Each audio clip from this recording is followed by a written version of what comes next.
Hello students, I Kamlesh Kumar. Welcome to all of you at my YouTube channel Social Sciences Academy. We are discussing the chapter Socialism in Europe and Russian Revolution of Class 9 NCERT, and we have discussed a lot of things in this chapter. Today we are going to discuss the topic economy and society, that is economy and society in Russia.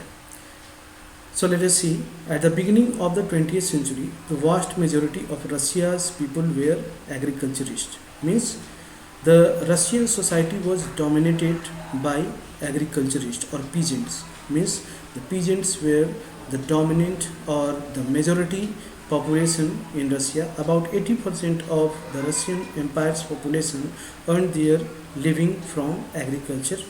This proportion was higher than in most European countries. Means not in any European countries that much people belongs to the agricultural community as it was there in Russia. For instance, in France and Germany, the proportion was between 40% and 50%, very less in comparison to Russia. So in the empire, cultivators produced for the market as well as for their own needs, and Russia was a major exporter of grain. Industry was found in pockets.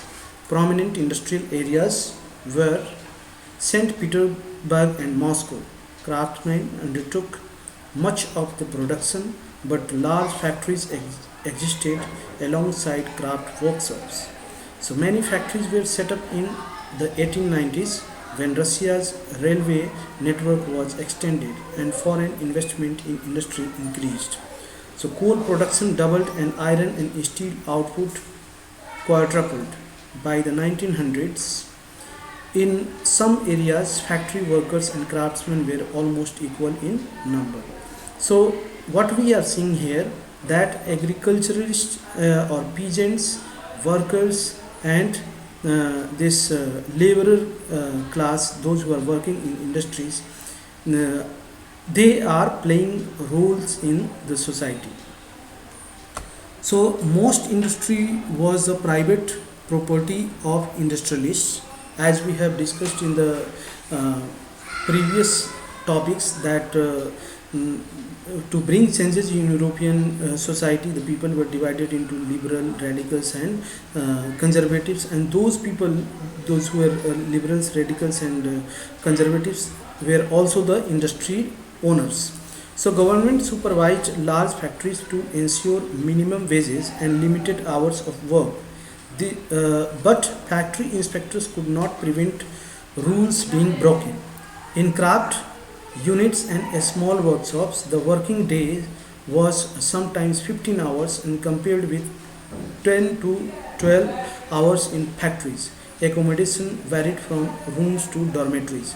Means, as we have discussed earlier and we are discussing continuously, that uh, in the initial ages of the industrial revolution, or when industrialization started in Europe, there were no certain laws to guide the people or for the welfare of the workers. There were no appropriate working conditions, that what will be the working hours for the workers, what will be their wages, what will be their working conditions, what were their facilities will be given during the works.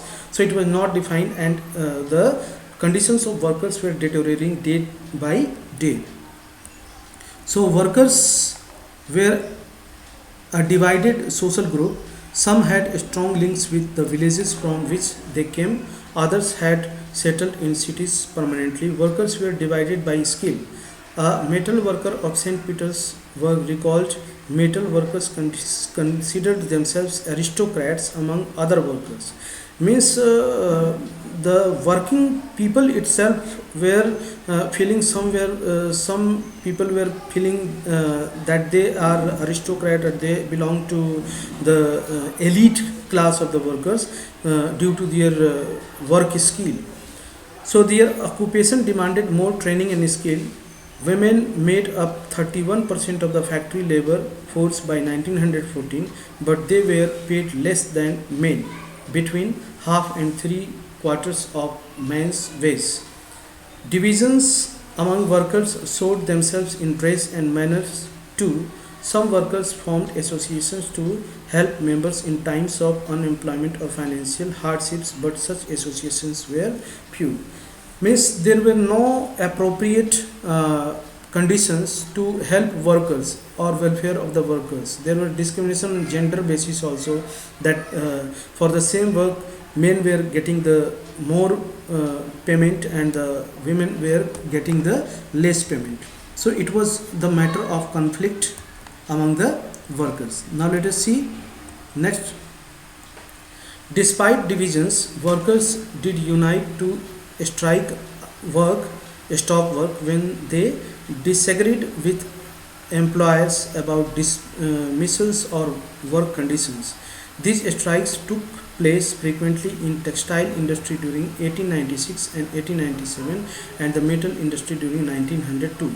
So now workers invented a new strategy that they will stop work and they can affect the production of the factory so that their voice can be heard. In the countryside, peasants cultivated most of the land, but the nobility, the crown and the Orthodox Church owned large properties. Like workers, peasants too were divided. They were also deeply religious, but except in a few cases they had no respect for the nobility. Nobles got their power and position through their services to the Tsar, not through local popularity. Means there were ideological clashes between the nobility and the poor people. This was unlike France, where during the French Revolution in Brittany, peasants respected nobles and fought for them. In Russia, peasants wanted the land of people wanted the land of the nobles to be given to them. Frequently, they refused to pay rent and even murdered landlords. In 1902, this occurred on a large scale in South Russia, and in 1905, such incidents took place all over Russia, all over Russia. So, the clashes between the nobility and the poor people was a frequent occurrences during the first decades of the 20th century. Russian peasants were different from the European peasants in another way. They pooled their land together periodically, and their commune mir divided it according to the needs of individual family.